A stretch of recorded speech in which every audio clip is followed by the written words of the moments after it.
how you can remove text from a video without using blur, especially in CapCut. So watch the video till the end so that you won't miss out.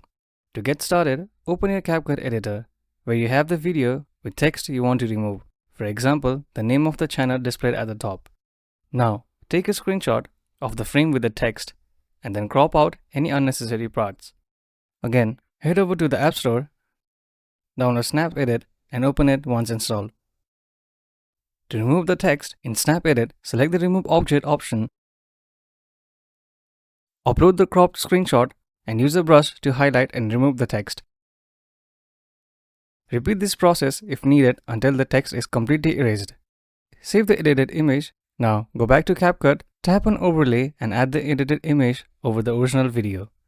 Now adjust the edited overlay to align with the original frame.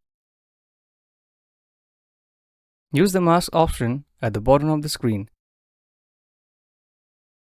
Select the circular marks to carefully cover the area with text. Adjust the marks until the text is no longer visible in the video. And once everything looks good, hit export. Your video should now be free of unwanted text. Thank you for watching. If you find this video helpful, please don't forget to give it a thumbs up and subscribe to our channel for more.